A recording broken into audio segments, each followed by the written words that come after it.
What time is it? All time! What time is it? All time! Broadcasting from Cincinnati, you're listening to the Ringside Reporter podcast. All the news from the world of boxing right here. Well, I'm talking to you the way I want to talk to you. Now, here's your host, Eric Lorda.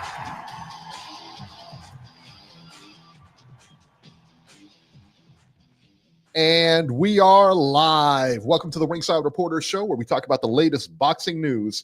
If it's related to boxing, we'll talk about it right here. My name is Eric Lorta, and I'm here with my co-host, Joe Habib.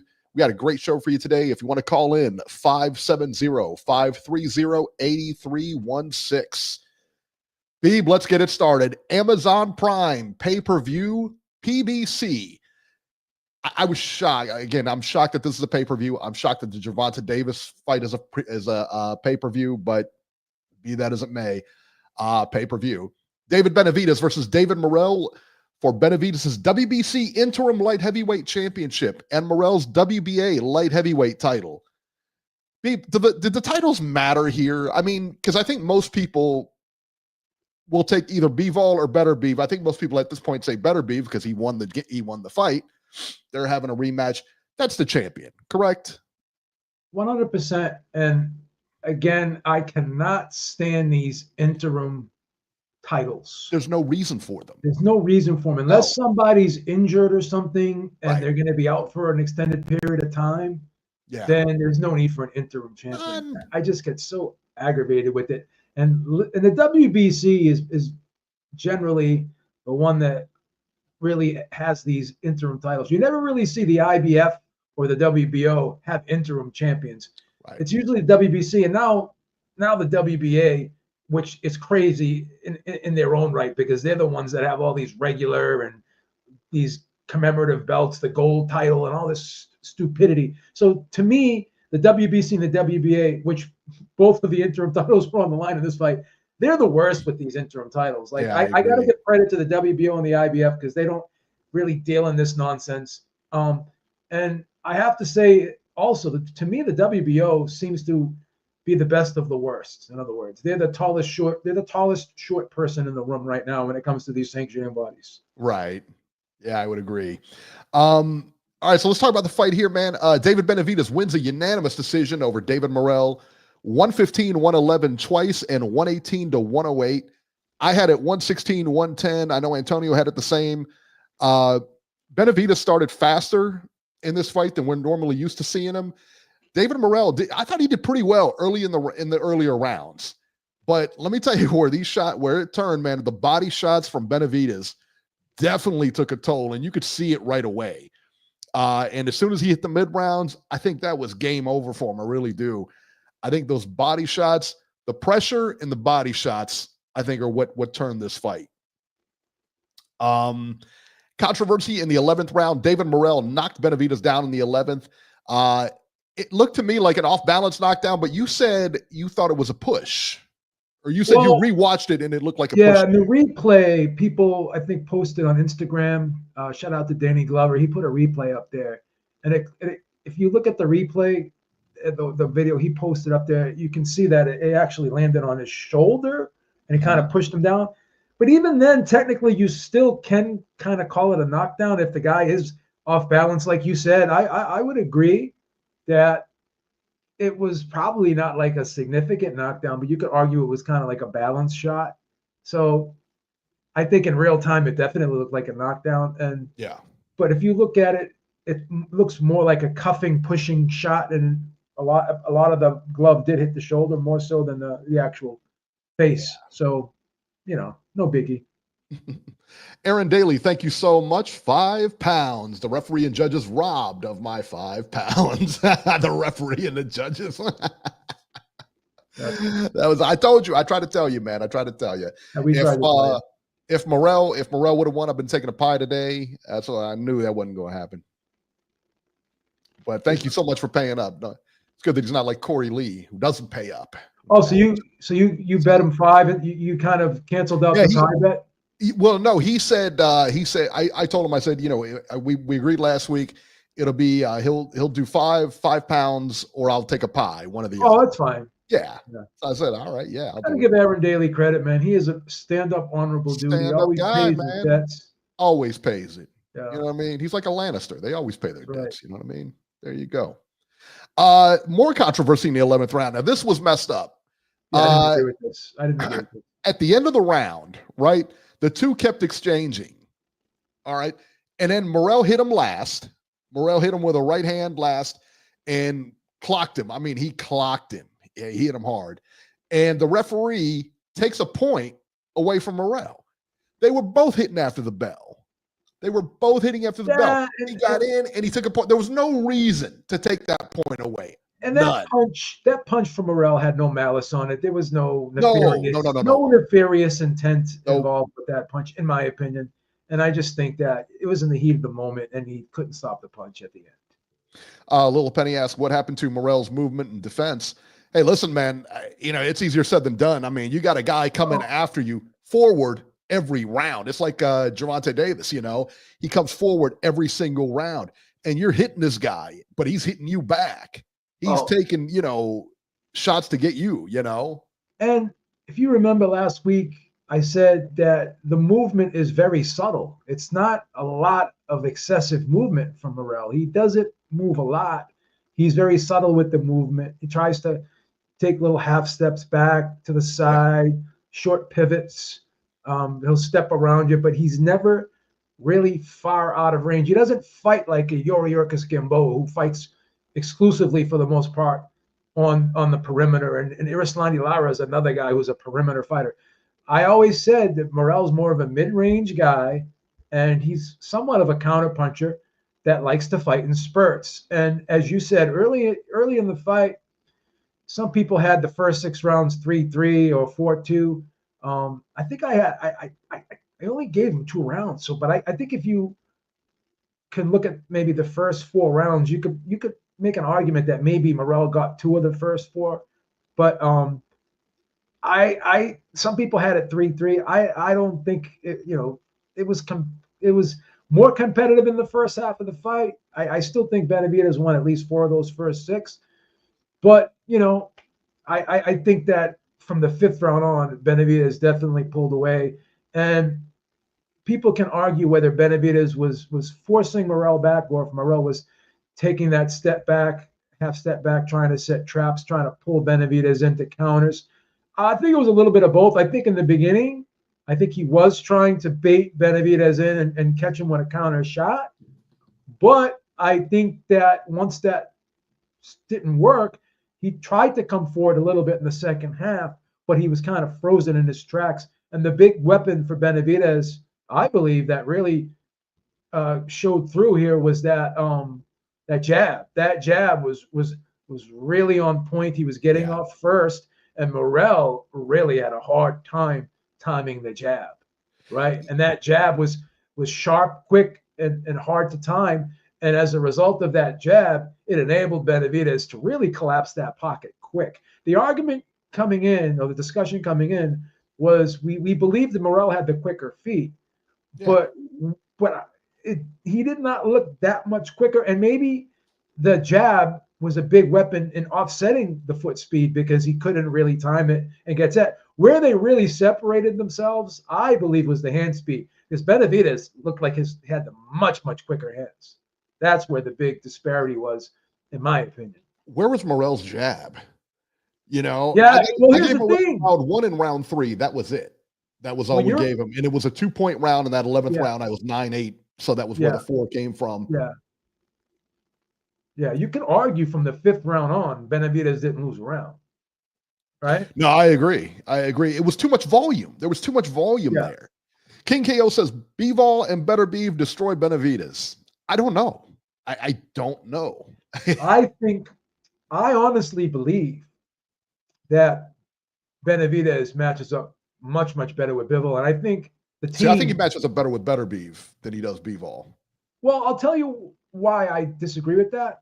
Because Beterbiev is a great inside fighter, and that's where Benavidez really has his best work. You saw when he was up close. Yeah, Morell's the mid-range guy, so he was constantly fighting for space. Bivol's good. He's adequate on the inside, but he's more of an out boxer to mid-range boxer. he doesn't prefer to fight on the inside, but he can if he has to. He'll fight on the inside if he's forced to, where Beterbiev loves to fight on the inside. And he's so subtle with those shots. He throws those shots with like those little 6-inch punches, basically. And he's able to squeeze those shots off. And he's so heavy-handed and so strong that he can just force those shots through the guard. And even though Benavidez has that high guard, this guy, Beterbiev, is just so strong, he can force his punches through that guard. And even when you partially block his punches, he still somewhat gets through and hurts you, as we saw in the Bivol fight, where Bivol was blocking some of those shots, but they were partially getting through. And even with them partially getting through, you saw the effect they had on Bivol. So I think because Bivol's not more of an inside guy as Beterbiev is, I think style-wise, I think Benavidez matches up better with Bivol, because I don't think Bivol hits as hard as Beterbiev either. And I think that Beterbiev also is more of a volume guy. We saw how much more punches he threw than Bivol did in that fight. He kind of outworked him in that fight. So you're going to be dealing with the bigger, stronger guy who can really hang on the inside and who's a volume guy just as Benavidez is. Whereas I think Bivol's more economical. He'll throw combinations, but he's more of a guy who fights in spurts, just like Morell to some degree. They have some similarities. Obviously, Bivol's a better fighter than Morell, much more experienced, but they do have some similarities in the way that they're both really somewhat economical with the output, and they both fight in spurts, and they're both more mid-range to outboxers. So I just think Benavidez matches up better with that style. And according to Benavidez and his team, they've sparred countless rounds with Bivol, so they know him. Really? Okay. Yeah. Well, So there you go. I'll tell you what, man. It's either fight. It doesn't matter. Either him versus Beterbiev, him versus Bivol. Yeah. I can't wait. Those are huge fights, man. I have a feeling. How dare you? How dare you? You know, you're about to say something crazy. I know the look. I know that look. No, this is good. This is good. You may actually agree with this. I have a feeling that, judging by what the team has said and Samson has said, they prefer the Bivol fight. And if Beterbiev does win, I have a feeling they may not be in a rush to fight Beterbiev next. They may circumvent Beterbiev and go right to cruiserweight, because they've actually mentioned Zurdo. So in my opinion, this is just my opinion, I think if Bivol wins, I think they jump at that in a second. Yeah. I think if Beterbiev wins, I would not be surprised if Benavidez made a quick move up to 200 pounds to cruiserweight and fights Zurdo. Really? I believe that could be next, in my opinion. I told you, but I did tell you. I've been saying it for a long time. He's going up. Yeah, he's going to go up again. He's going to go up to heavyweight. I'm telling you. He's already having problems making 175. He kind of looked drawn in at 175 at the weight. Kind of did, man. Yeah. Which is nuts, man. So where does David Morrell go? This is what I don't. Okay, so very few people, and I get his amateur pedigree and everything. Very few people can do what Loma did, and that's go for titles on a second and third fight and everything. And Morell was one of those guys that never really impressed me, because this is a huge step up for him. And let's face it, he got smashed. He did. He lost. Like I said, I gave him 2 rounds. Yeah. What did you give him? 3 rounds? No, I gave him 2 rounds. Yeah, you gave him 2 rounds also. I think you gave him 3, actually. No, it was a 2, because remember, it was a 9-8 round on the 11th. So that's 2 points away from Benavidez. No, because if you gave him 2 rounds, Eric, it would have been 117, 109, which was my card. 116, right, but he had the 110. knockdown. You're right. I gave him the round. You're 100% right. You gave him 3 rounds. Right. Yeah, you That's gave right. him 3 rounds. That's right. You and your son gave him 3 rounds. I gave him 2 rounds. Yeah. Yeah, that 11th round. Yeah. When you had to give him that 11th, Which again, we were difference of 1 round. One judge only gave Morell 1 round. They had it 11-1. I thought it was 10-2. Dan Raphael had it 10-2. A couple other people had it 10-2. The The consensus scorecard, though, was more in line with your card. Most people had it 7-3. Excuse me, 9-3. Most people had it 9-3. So, And this is the thing here. Reese Mack just pointed out, just like we were talking about, it was just his 12th bout. Yeah. Yeah, but why do you think, I don't understand why you felt the need to rush this kid. Well, you and I. Because he took a beating yesterday. He took a beating. You and I pretty much thought Benavidez was going to win this fight. We were pretty confident with that. But I got to be honest, Eric. For the last 2 years, people kept saying that Benavidez, a lot of people were saying Benavidez was ducking this guy, right? Because Benavidez wanted the Canelo fight, and everyone kept saying, "Oh, he doesn't deserve." A lot of the Canelo fans were like, "Oh, he doesn't deserve the fight. Why doesn't he just fight Morell first to prove himself?" Because apparently, beating Caleb Plant wasn't enough, because that was the guy that he was supposed to fight, that everyone said he didn't want to fight. Then he finally fights him, which is crazy. I thought he beat him pretty clearly. I thought there was some good spots for Plant, but I think he won a pretty decisive fight. I had that fight 9-3. So again, he beats him. So then the next boogeyman was Morell. So I said this. I said, watch. I said this before. I said, watch when he fights him and he beats him. They're going to bring up the experience thing. And again, you're not Monday morning quarterback in this, because you were consistent. I was saying you were consistent all along with this. But there were a lot of people that were like, "Oh, well, he wants to fight Canelo. Why doesn't he fight Morell first? He's ducking Morell." And now these same people, after he beats Morell decisively, are saying, "Oh, well, he only had 12 fights. Like, this guy's never going to win.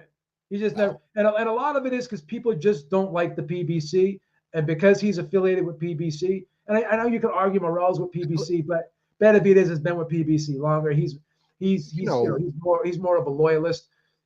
And they don't really like Samson. They don't like his dad. He's not a very likable guy either. I got to be honest. I mean, Benavidez doesn't seem like a very likable guy. I actually do like him, but the problem is his father and Samson do a lot of shit talking on behalf of him, and he has to kind of and he has to own up to that. Deal with that. So there's a lot of people in his team that kind of stoke the flames a little bit with other fighters and other teams. So I understand that, but David himself is a really nice guy. You know what I mean? Yeah. I've interviewed him before. People I know have met him. He's a very nice guy. But again, Samson drives me up a wall, because he's constantly Samson's the worst. Yeah. He's constantly gaslighting. He's constantly double talking, saying one thing one day, another thing another day. He even went as far as saying Benavidez is a bigger draw than Canelo. I mean, cut the shit. Will you stop? Stop it. So, it is what it is. But a lot of people just do not like David Benavidez, and no matter what he does, he's never going to win. Aaron Daly had it scored 9-3 for Morell. I bet you did. Yeah. King KO says 118-117 for Benavidez was terrible scoring. The fight was closer than that. It wasn't. I promise you. The fight really wasn't close. Again, this is copium. You wanted it to be a certain way, and it wasn't a certain way. It's the other way. So this is like an episode of The Twilight Zone where you're lying to yourself. That's right. Yeah. Exactly.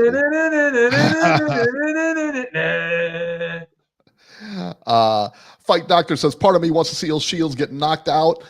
I think a lot of people want to see Shields getting knocked out. Yeah, the problem with Shields is I try hard to like her. She's got a great... I do too, because she's an American. She's won medals, and she's got a great story. Just unlikable. She's really come back from a lot of adversity in her life, so I try very hard to like her. She's just but then she opens her mouth, and I can't. I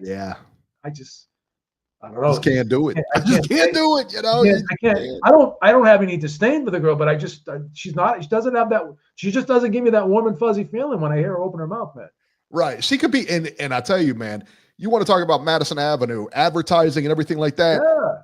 Her and Floyd both. And Floyd did his own thing. I get that. And he got paid. Floyd could have been a whole lot bigger than he was, though. Honestly, absolutely could have. Take a page out of Oscar's book, man. You know what I mean? When he was the golden boy coming up, he was the advertising. He was nice. You know what I mean? Everything for his image. Sure. Take a page out of that guy's book, man. That's right. That's right. So you had a beating the odds with Beeb yesterday. Correct. And upon your advice there, Beeb, I put 5 units of my own capital on David Benavidez. 5 units. Did you bet him straight up, or did you bet him with the decision? I bet him straight up. I bet him straight up. Okay, With the money I recommended the decision prop. I should have took the decision prop. You would have got a plus 125, plus 130. I would have won $11 instead of $6. Right. Hey. So when you follow the advice, follow it completely. You don't half-ass it. 5 whole units. People, the fight was going the distance. Just like I bet the last 7 Canelo fights were going to go the distance. Big Texan in the chat. Hey, Beeb. How you doing? That he gives you. Oh, that's so nice of you. That is so nice of you. Let me show you, please. If you guys like, that's right. If you guys like what we're doing, go ahead and like and subscribe to our channel. It really helps us out. Like the video and subscribe to the channel, man. It really does help us out with the algorithms and everything like that. It does, man. So thank you in advance. Let's talk about the undercard here. Brandon Figueroa versus Stephen Fulton for Figueroa's WBC featherweight title. Fulton wins 117-111, unanimous decision, and 116-112 twice. It was a lot more of the same. I would say Stephen Fulton looked pretty good. He looked good. He looked sharp. He did look pretty good. He looked sharp. Changed his name to Scooter, wouldn't he? Changed his name to Scooter? Well, was it Scooter Fulton? That's always been his nickname. I thought it was Cool Steph. Cool Boy Steph. Yeah, you know what? I think he's used both monikers, but yeah, okay. I think he's kind of used this more now than the Cool Steph. You're right. I like Cool Boy Steph. I thought that was pretty cool. I like that one better too. Yeah, I do too. Figueroa, where does Figueroa kind of go from here? Well, he lost his title, but he's still young. He come back. He looked very flat yesterday, and I don't want to take anything away from Cool Boy Steph, but I don't know. He just looked like he couldn't get off. He just looked like he had a hard time getting off. He looked like he wasn't really sitting down on his shots. Something looked off. Looked flat. Yeah. And it could be, I mean, listen, don't take anything away from Steph Fulton because it could have been due to him. Yeah, again, I don't want to take anything away from him, but I'm wondering because Figueroa is a big guy. Is he going to go up to 130 now? I think it would be nice to see him make a change here. Yeah, I think he's a tall, young. He's a big guy. He's a big weight. He's a tall kid. He got a big frame, so I wouldn't be surprised if he goes up to 130. MLO 860 said Fulton's got to get rid of that Village People beard. YMCA, isn't that that's how he does the YMCA Trump dance? So Robbie did it one time, man. Fight Doctor predicts he could have been weight drained. Yeah, I don't want to. I think you might be right. I don't want to say that. I don't want to say that, but I suspect maybe. But I don't want to take anything away from Stephen Fulton because that was a really, really solid performance. And the thing was a lot of people were questioning if that Inoue loss, and then he didn't look. He looked okay in his fight after that, but he was dropped in that fight. So people were questioning, if he was on the other end of it. But this fight looked good. Dispelled those rumors of him possibly being on the other side. And what was funny is that I know he's heard those rumors, and he knew he had to have a big deal, a big fight. He knew he had to win convincingly, and he did just that. Let's talk about Isaac Cruz versus Angel Fiero. 10 rounds junior welterweights. Cruz wins by unanimous decision, 98-92, 97-93, and 96-94. Beeb, I didn't catch these two fights. But this fight was really. Everybody said this was the fight of the night, so please recap. Yeah, it was a very fun fight. This fight was basically fought in a phone booth. There was neither guy took a backward step. This was a fight that came right out of central casting from a Rocky movie. You want to look at those fights from the Rocky series. This was that, and Fiero really held up. I thought he was going to get stopped. The fight went the distance. It was, I think Cruz won the fight, but each round he had to really dig down deep and work for. He was getting hit with some sharp right hands, and Fiero was taking big shots too. So this was a fan-friendly fight. You could argue that this was possibly the fight of the night. I thought the Benavidez Morell fight was very entertaining as well, but this fight was probably the fight of the night in terms of entertainment value for sure. Cruz always seems to come up big in these fights, man. He always seems to, give people what they want. He wants to slug it out. That's what he wants. This was the perfect dance partner for his style because Fiero wasn't going anywhere. He wasn't looking to be evasive at all. He wanted to stand there in the pocket. And he wanted to slug it out and trade. Yeah. So, Reese Mack said, were those actual Timberlands he was wearing? Speaking about Steph, I believe so. I don't think they were. Were they? I'm not sure if they were, because his trunks look like jeans. You know what I mean? So I thought it was just part of his whole gimmick or whatever. I'm not sure if they were actual Timberlands or if they were Timberland replicas. I'm not sure. I thought they were just like they were made to look like it. You know what I mean? You could be right. You could be right. So I don't know. Yeah. I don't know how you could box in Timberlands though. I don't think Timberland does make boxing attire. So I don't know how you could have boxed with those on, man. Yeah, I think they were probably just like replicas. Yeah, right. Made to look like you said, made to look like Timberlands. It was a cool gimmick. We got to give it was, man, because he had, like I said, the jean shorts on and everything. It looked like they had like rips in them and stuff. And shout out to him. He looked cool. Yeah, he looked good, man. He looked good. Jesus Alejandro Ramos Jr. versus Jason Rosario. Ramos Jr. wins by TKO in round 8 over Jason Rosario. B, what were your thoughts on this one? I was a little bit upset with Rosario's corner, and I hate doing this every week, complaining about the corners. What are you doing?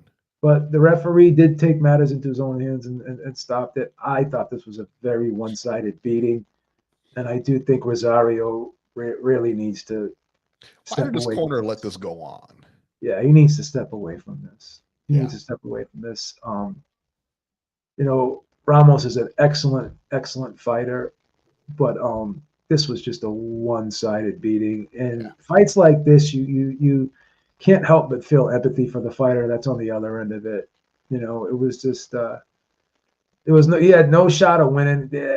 He lost every second of every round in this fight, and this was very, very one-sided beating, and I don't see what the point is for Rosario moving forward, unfortunately, unless he needs money, and I don't know what his financial situation is. But as Robbie likes to say, and it's really applicable here, he needs to find something else to do.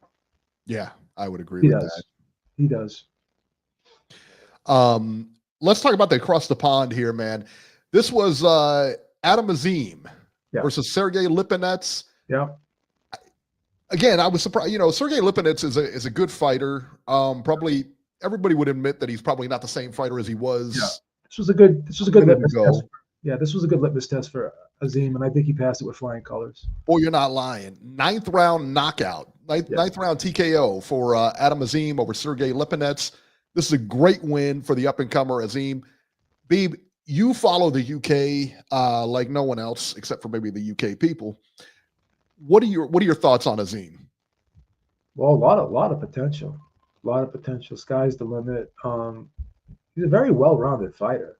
He's very disciplined.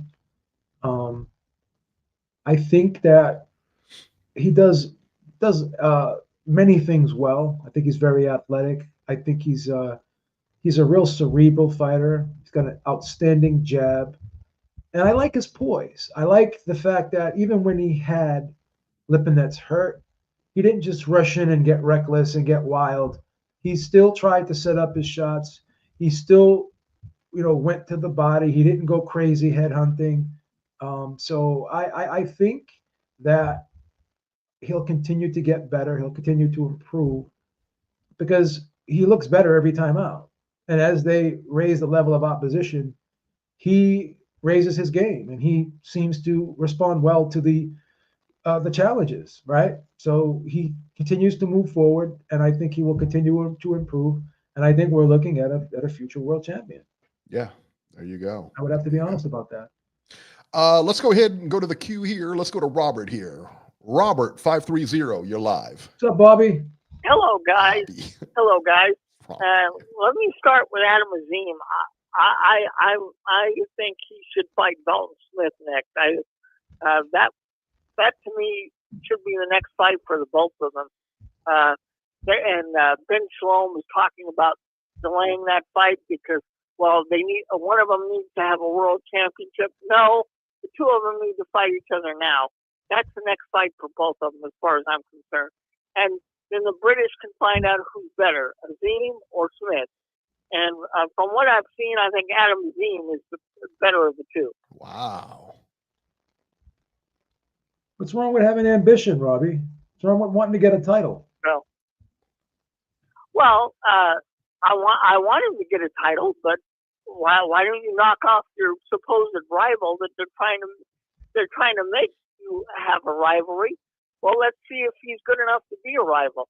So let's put him in the ring next fight. There you go.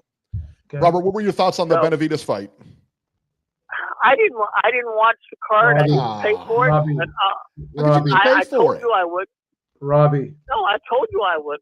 That was the fight of the weekend, right? Come on. You showed up to class today without doing your homework, Robbie. That's essentially what you did. Hey, you were given a homework assignment, and you want to come here like the dog ate your homework. I don't need to pay. You want to make excuses. Cards is $80. Yeah. Robbie, please. Forget that. You know this was a big fight. I knew David Benavidez would win. I had no doubts about that. And, so you didn't buy the pay-per-view because you knew David Benavidez was going to win. That's a horrible excuse, Robbie. We needed your. We value your analysis. We value your expert opinion. You have the gall to come on here and say I didn't watch the fight. I didn't do my homework. Let's be honest. You were out with Mrs. Herrick last night at Applebee's. That's what you did, and you shirked off your duties here at Ringside Reporter. Hey, you guys haven't figured it out. When I tell you I'm not buying something, that's exactly what I'm. Let's not get on the high notes here, right? Let's not act tough all of a sudden, now, please. All right, tough all of a sudden. What is this? But you guys have forgotten a scenario here. What happens if Bivol beats Beterbiev and they decide to have a trilogy fight? Then what does David Benavidez do? Does he stay at 175 or does he go up to 200? Fight Zerto. I think if Beterbiev wins, I think Benavidez goes up to 200 and fights Zerto. That's what I believe. Yeah. Because I think there's a possibility we could have a trilogy fight between those two. And I think David Benavidez and Zerto would be one hell of a fight. Oh, I like that fight a lot. I think Benavidez walks him. Wow. Okay. Yeah. I would pick David in that fight too, Eric, believe it or not. Yeah. I don't think that fight's close. Him and Zerto, I don't think that fight's close. I don't like the Beterbiev. I think David wins that fight easily too. Yep. I would love to see the Beterbiev fight, but I think that's a tough style matchup for Benavidez. Again, I don't want to get ahead of myself. I mean, Beterbiev still got to beat Bivol again. Yeah. Oh, so for sure. That's still a tough fight for him too. But, yeah, that's not an easy fight at all. Yeah. But I mean, Bivol still got to beat Beterbiev. You know what I mean? Listen, man, that's not an easy order here. You know. Right. So if you're Bivol and you beat Beterbiev, what do? Do you go right? Do you go for the trilogy or do you fight Benavidez? It depends on what the money is. What is Turkey saying? What does Turkey want? That's Turkey, what it is. Depends on what that second fight is. It depends on how that second fight goes. Sure. Because Turkey is pretty adamant about David Benavidez fighting the winner of Beterbiev Bivol. He's gone on record saying that's what he wants. Yep. He said that he wants that. So there you go. All right, Robert, we're gonna get running here. We're gonna put you back in the queue. Disappointment this week, Robert. Okay. Disappointment. Stop it, B. What's the matter with you? To be honest, man. What's the matter with you? All right, let's go to 718 New York. You're live. What's going on, guys? It's Ralph from New York. Raphael, what's going on, man? What are you doing? Making protein shakes over there? It sounds like a blender. No, I'm driving. Oh, okay. So okay. My fault. I thought you were making a Metarex shake or something. No worries. Beef, I seem to disagree with you on your take on Benavidez going up to cruiserweight if Beterbiev wins. I have it the opposite. I think if Bivol wins, then he goes to cruiserweight, because otherwise that's going to be a trilogy, and then come down maybe. But if Beterbiev wins, I think he's going to take a shot at it. Even though I don't like the matchup, I am in agreement with you guys that that's a very dangerous fight, and I don't think he. I mean, it'll be close. I'm not gonna say that he doesn't have a chance, but I think Beterbiev is the obvious favorite in that matchup. But in terms of the fight, it was very high tension, even though the scorecards were lopsided, 10-2, 9-3, whatever you want to call it. There was a lot of tension throughout the entire fight, because those rounds are very competitive. I mean, you're always pretty much have in the back of your mind that there will always be a knockdown happening, just because of the danger factor that Morell has with those punches. And I think a lot of people were able to move around and kind of give it a quote unquote boxing, the Cuban boxing school method of moving around the ring. But for those that have been watching Morell closely, that's just not his style. He's been coming forward, he's being the aggressor, and that's what it's been. So I was a little shocked that he kind of try to stay his ground for the first couple of rounds. But I'll tell you this: one thing that I did not like at the beginning, prior to the fight, was Benavidez's body language. Prior to the fight starting, like in the back room, he looked very nervous and kind of like warning signs. But as soon as the bell rang, like, he was ready. So it was exciting. I'm definitely not regretting paying the $79.99. Even though that prices seem like they're gonna come down now with Turkey putting these cards. But we're going to see. And obviously, we're going to have the Canelo fanboys move the goalposts every minute they get. You know, before he was ducking Morell. Now Morell's inexperienced. He's going to lose to Bivol, Beterbiev anyways. Once he beats Beterbiev, if he ever does, he was old, so it doesn't matter, because Canelo would have moved him anyways. If he beats Bivol, you know, it'll be like, oh, you know, Bivol was just overrated. It's going to be one thing after another. So you can never please the fans. But I think that's all I have to say regarding the weekend, guys. All right. Thank you so much, man. We appreciate the call. So let's see here. Here we go. 410. That's Baltimore, isn't it? That's Baltimore. Baltimore, where I am king. 410, you're live. It's your daddy. Long overdue. It's your daddy. What's up, brothers Frankenstein? Where do you want me to start? Where do you want me to start on you? Where would you like to start? Yeah. I mean, I don't know. Do we have to really direct you? I mean, you're the one calling in. I know. You're the one who called us. It's not like you're supposed to have your shit together when you call in. What do you need, a script? Got a point. What do you need, a script? Yeah. Come on, Tubby. Let's go. Okay. Tubby. Why don't you put down those walls and let's go here? Come on. All right, close your pie hole. Last night's card. Pitbull's fight stole the show, in my opinion. Yeah.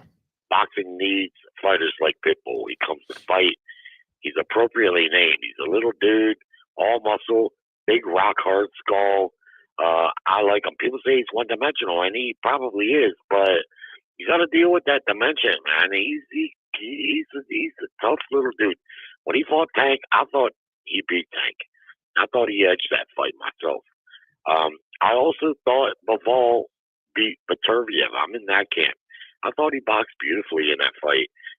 8-4, maybe 7-5.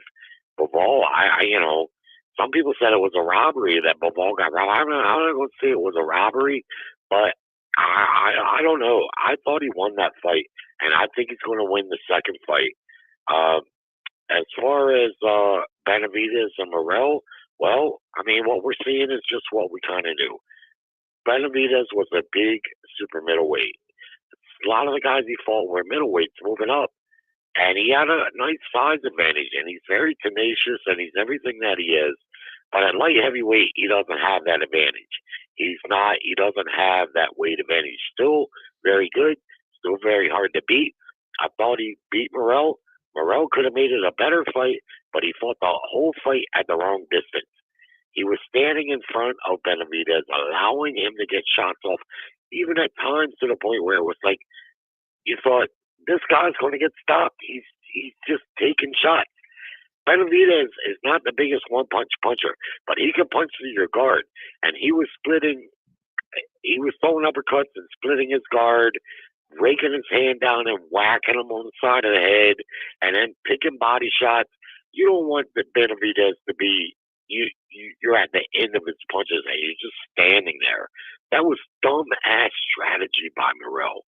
Now, I wouldn't suggest that he should have ran, but he didn't have to stand there like that and take that punishment. And what it added up to was in the second half of the fight, his punches didn't have anything on them to deter.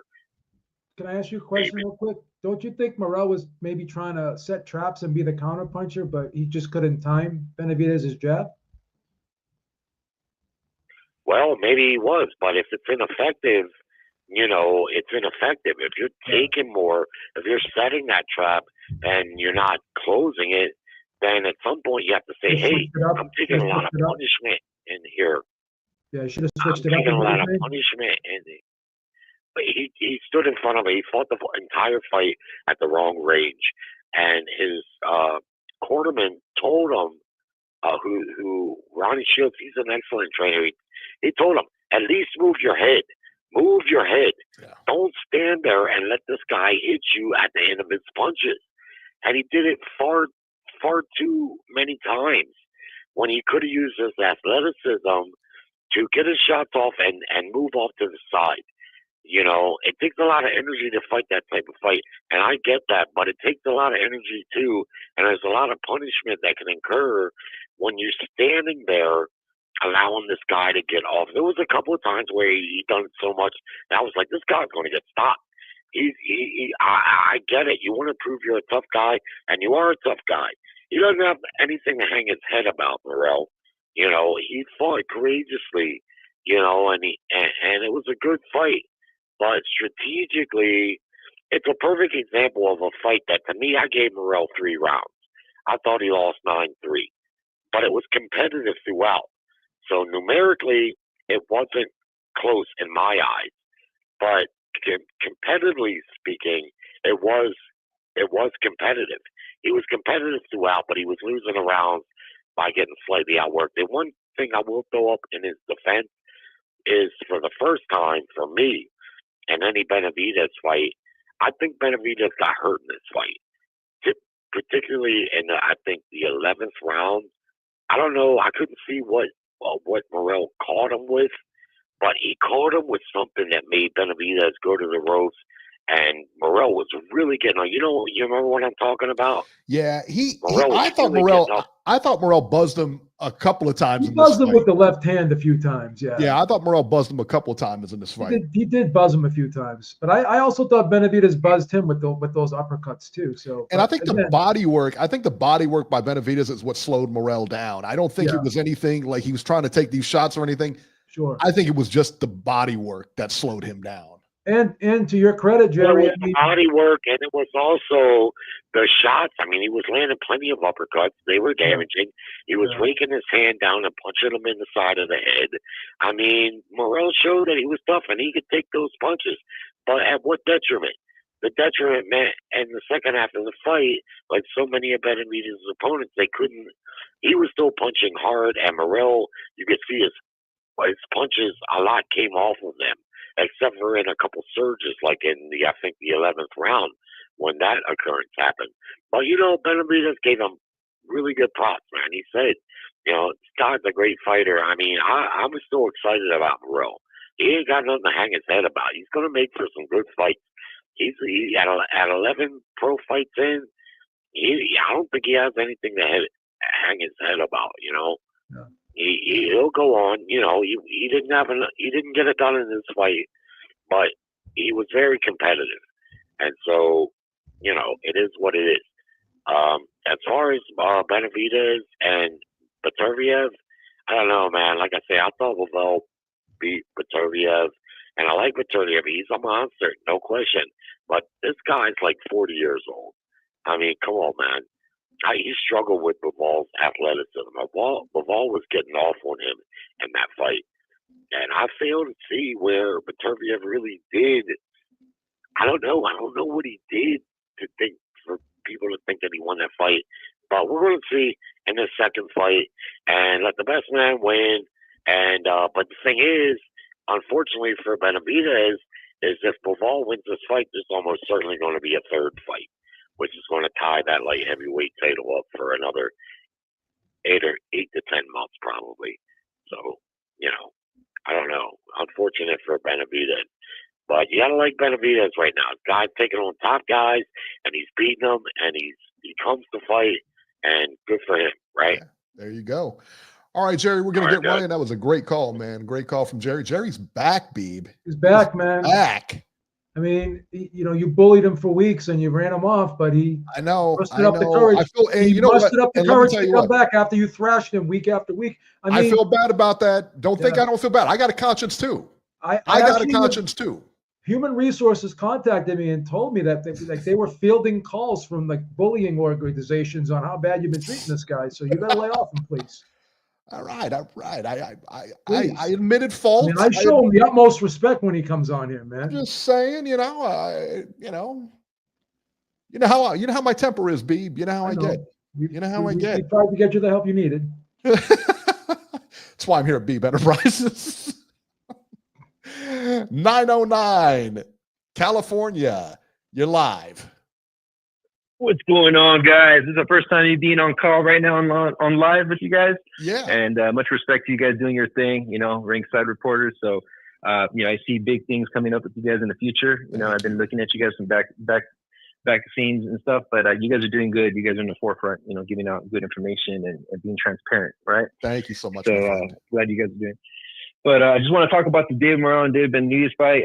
It was a good fight. Like I said, David Benavidez did what he had to do. He's a volume puncher. And David Morrell, I give him props too for standing in there and doing what he has to do.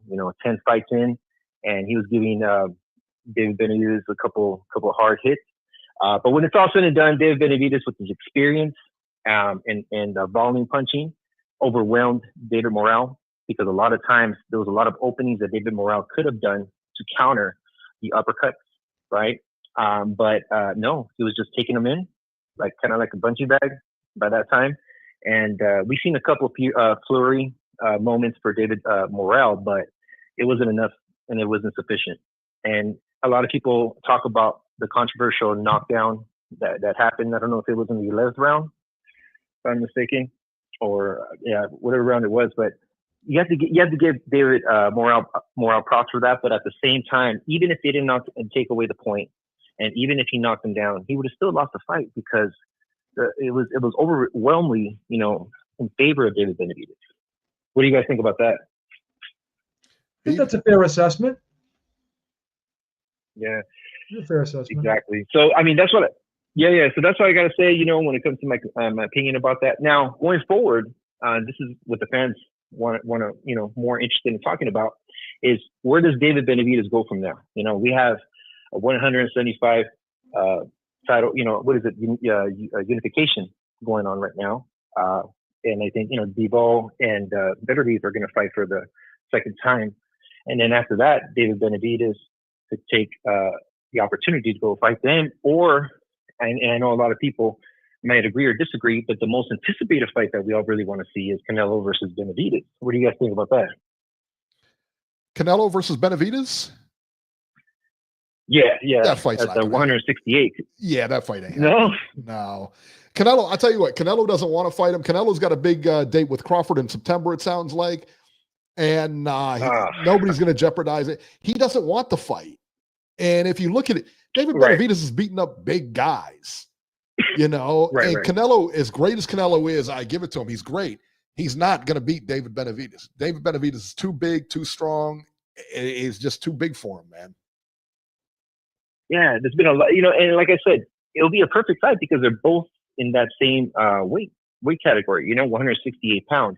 And they've been fighting for quite some time, right, in that division. And in my opinion, and I this is just my opinion, I don't think the Crawford and Canelo fight makes any sense whatsoever. Mm-hmm. And I know a lot of people are going to say, Crawford is going for greatness and all that stuff. But what benefit does Canelo have other than money? And Canelo did state it in one of the interviews that he's only looking for legacy. And if he's going to fight a guy like Crawford, he's fighting, and I know Charlo and Crawford are not in the same category, but they're going to put him in that same category if he beats Crawford. I mean, it's a lose-lose situation. Really good benefit, I like money.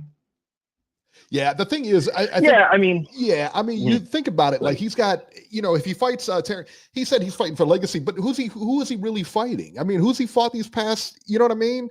He's not fighting anybody big. The people want to see him fight Benavidez, but that fight ain't going to happen. Right. And if he wanted to happen, it would have happened already, Yeah. That's the tricky part, I mean, it's very unfortunate the way, I guess, their decision making and in politics involving, I don't even know what's going on behind the scenes. I mean, they're both 168, 175/175 fighters, so there's really no excuse. And there's only a small, a time gap, right? There's a time limit, what I'm trying to say, when that fight even is relevant. Because in the future, nobody wants to see that fight. Who's going to want to see that fight? One guy is going to lose against another opponent maybe in the future. No, it's not as serenaded as it is right now. This is what I'm trying to say, And the time is flying, time is ticking, and if they're not going to take the fight, then I would consider this a duck. You know what I mean? It's 100% a duck. There's no way around it. No, it's 100% a duck. So yeah, 100%. Yeah, and it's obvious now. We're running out of opponents, for crying out loud. 168 is almost like it's cleared out. I mean, there's a bunch of nobodies now fighting now. You know what I mean? Caleb Plant already, he fought already. Andrade, he fought. Morell moved up, but he's 168. Benavidez and Canelo. So all we have is Canelo and Benavidez, literally. And they're just trying to go their own way. I don't know what's going on, and now they're getting fights that are kind of like either almost impossible to overcome. I would say, for example, Beterbiev and Bivol. That's a tough fight for Benavidez, and also a fight for Canelo is that Crawford or William Skull for a second time undisputed. Nobody. I wouldn't want to see that. I know it's like you said, it's a money fight, but as a boxing purist, it's common sense. You don't want to see a fight that a guy that's 3 divisions below, yourself.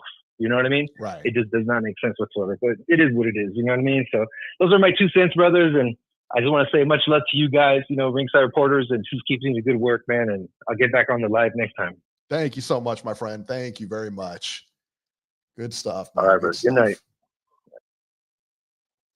All right, let's see here. King KO said it's not Canelo's fault that Benavidez didn't sign the WBC petition to fight. Come on, stop it. He wanted the fight. One guy wanted the fight. One guy didn't want the fight. One guy claimed disrespect. The other guy claimed he wanted to fight. So, listen, man, we're in boxing, right? We're in the boxing world. So if somebody disrespects you, what's the best way? You know what I mean? Get them in that ring and let them know. There's not a day that goes by that someone doesn't disrespect me. You don't see me coming home and hiding under the sheets in my bed and locking the door behind me, man. You got to deal with disrespect. It's part of life, man. You're not doing that anymore? No, I gave that up about 7. You gave that up a couple of weeks ago? 6 or 7 months ago, man. I stopped doing that. Man, this therapy does work. I'm proud of you, man. I'm proud of you. You know what I'm saying? Very proud of you. All right, let's talk about the upcoming fights here. We got one coming up tonight, 7:30, I believe. It's 7:30 on DAZN, I believe. Yeah, Clarissa Shields, man. She's going for the undisputed heavyweight title, man. You got to give a show some respect, man. Was there 5 women in the heavyweight division? What do we look up? 5 women? There's 3, man. There's 3. 2 of them went on vacation. 2 of them went on vacation. One hasn't fought in 2 years. Yeah, there's it's a packed One's on sabbatical. One's on sabbatical. Stop it. Family leave. Yeah, I forgot. Somebody in the chat mentioned Ohio's own Martin Bacole is fighting F.A. Ajagba. That's correct. Ohio's own, baby, Martin Bacoli. FA Ajagba next. There we go. Ohio runs it, baby. No disputing it. No disputing it. So we got Claressa Shield versus Danielle Perkins for the undisputed women's heavyweight title. So they're going to fight 20 minutes and then crown a champion, I guess. Let's see what else. February 8th. I believe is that a Friday? Who cares? Listen, look it up. All right, February 8th from Manchester, England. Is this going to be on DAZN? This is the Derek Chisora Otto Wallin 12 rounds heavyweights. That's on a Saturday, and I think it's on DAZN, if I'm not mistaken. It's either on DAZN or ESPN. One of them's going to pick it up. No, I think it's on DAZN. I'll double check, but I think it's on DAZN, if I'm not mistaken. Yeah, somebody in the chat should know. But it is on a Saturday. Willie Hutchinson on the undercard versus Zach Parker, 10 rounds light heavyweights. And let's see here. That's it. The following week is going to be Dennis Branchek versus Keyshawn Davis on Valentine's Day. That's going to be a good fight. I think Keyshawn Davis. Yeah, very like I said, I like Keyshawn. Yeah. So there you go. News this week, man. Not a lot of news. Michael Katz, though, the boxing writer, famous boxing writer, Michael Katz passed away this week. Hall of Famer, I believe. He's a Hall of Fame, right? Correct. He's in the Hall of Fame. Hall of Fame writer. Yeah. Yes. So sad. All right, one last call here. 805. 805, you're live. Hey, what's up, guys? Nacho. Steve. Did you change your phone number now? Really quick. Did you change your phone number? No. Stop it. What's the matter? You guys did, not me. We tried to get away from Nacho and he found us. So there you go. Nacho, you notice the audio is much better with this phone? Isn't it much better? Who you mean on Nacho's phone? It sounds clear. He's doing T-Mobile now. Sounds clear, right, Nach? He's all for Yeah, it sounds clear. Nach, come on, respond to these questions. Get off the volumes. Come on. I thought you kicked that habit, but go ahead. I'm sorry. What's the matter with you? Oh, God. Just really quick, Beam. I just want you to respond. How come after the press conference, Benavidez was talking about, oh, I don't want to fight those dudes in Saudi Arabia. They have to come and see me here in Las Vegas because I'm a Las Vegas fighter. Yeah, until he gets that money coming at him. Yeah, until he gets that money coming at him. Yeah, all right, man. Nacho, didn't you see my tweet when I said I quote tweeted that and I said, well, if you're being offered more money to fight in Saudi, what difference does the crowd size matter? So yeah, I didn't see that, but yeah, I tweeted that out today. I'm glad that you called him out on it. Oh, yeah. Okay. Yeah, I'm glad that you called him out and you weren't being biased. Yeah, because Beeb has a tendency to be biased. Me, now he is. He goes, I'm glad you called him out and you weren't being biased. Like the expectation is I'm going to be biased. Well, Beeb, you do have a track record for being biased. I'm just saying. But at least I'm objective. That's all that matters is that I'm objective. Oh, yeah. Just real quick, guys. Honestly, I think that he's not going to fight either one of those guys, regardless of if there's a second Beterbiev win or a Bivol win that forces a quote-unquote third fight. I just don't see him fighting either one of those guys. I tend to think that him and his team are going to try to go after Zurdo because that weight cut that he had to make from the time the fight was announced to him getting in the ring on Saturday, that's got to be a brutal weight cut to have to lose 50+ pounds to get down to 175. Did he really have to lose 50 I can't see this guy. He had to lose 50 pounds. Yeah, there was reports that he weighed 228, Eric. What? Before the fight was announced. Who are you? 228. Wow. Jesus. That's not good. Yeah. Nach, he weighed more than you. Yeah. Yeah, but he's also 3 inches taller than I am, Deeb. So I mean that helps. So credit. Anyway, some credit. You just killed it. Yeah. So I just don't see him sticking around at light heavyweight. I honestly think they are going to go after Zurdo because he won't have to cut as much weight. He'll only have to get down to 200. So I mean, as much as these fans out here are talking about, oh, he wants undisputed at light heavy. Yeah. I just don't see it. I think it's a ploy. I think it's a ploy by him and his team to just kind of get people talking about him and kind of throw his name out there. But in reality, in reality, they're not going to face either guy. They're just not. I mean, if they were legitimately serious about fighting Beterbiev or Bivol, you don't have to wait for them, 6 months or longer. You could make a fight against like a Callum Smith or an Anthony Yard or another contender at 75, and don't let Benavidez blow up in between fights. But they're not going to do that. They're gonna wait. They're gonna bide their time, and then they're gonna just do the same old song and dance they've been doing the last few years. So I have a feeling most likely you're going to see a Zurdo Benavidez fight before you see a Benavidez versus a Bivol or Beterbiev. Just watch. That's what's going to probably end up happening. And then real quick, I know Robbie kind of brought it up, and I don't think he's wrong when he says that Azim and Dalton Smith should fight each other. I just think Ben Shalom is a terrible promoter from the standpoint of he doesn't want his guys to lose, because then he feels like he has like a tough time promoting his guys if they lose. So I wouldn't be surprised if they don't go ahead and make that fight. I mean, there have been guys who have fought each other in the past who were prospects, and they didn't have titles when they fought each other. Look at Billy Joe Saunders and Chris Eubank.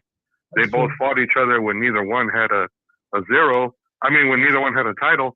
And then look at James DeGale and George Groves. They fought each other and they didn't have a title. So it's been done before. Yeah. So this idea that you got to milk it till one of them has a belt, that's just BS. Yeah. So, anyway. All right, guys. Well, it was just nice talking to you. Just kind of wanted to throw my 2 cents in there. All right, Nacho. Thank you so much, man. All right. Appreciate it. Yeah. Okay, so I found the article here. This is from Boxing News 24, which is definitely a legit site. Quote, it's unknown how much weight Benavidez had to lose in training camp and this week cutting down to 175-pound limit. But when he first started camp, he looked well over 200 pounds, and he's had to drop a lot of weight for sure. So it doesn't say exactly how much. I don't know. Nacho said he saw 228 somewhere, but that's a lot of weight to cut, man. That's a lot of weight to cut. I thought he was about 200 pounds when I saw him during that first promo session, maybe 205, 210-ish. Yeah. When I saw him in the first session with Morell. So if he was even heavier than that, even before they did that first promo, then that's crazy. Yeah, I would say he did look pretty fleshy there, though, right? He did. He looked. He looked a little, not out of shape, but Morell looked lean. You know what I mean? Morell Benavidez did not look like that. Yeah, Morell looked like he was already there. Yeah, I agree. All right, guys, that'll do it for this edition of Ringside Reporter. As always, you can catch Joe Habib on X at jhabib1. Find our YouTube channel at Ringside Reporter. You can find me on X at Ringside73. We are also on TikTok now, so you can find us at Ringside. I think it's Ringside Reporter on TikTok. So go catch us there. Go follow. Give us a follow there. And that's it. So we will see you next week, guys. Super Bowl Sunday next week, so we'll have that right. UK time, man. UK show next week. Nice UK I don't even know nothing man. about the Super Bowl. All I know is my people from the UK. Yeah. This is why we do it. Shout out to the UK.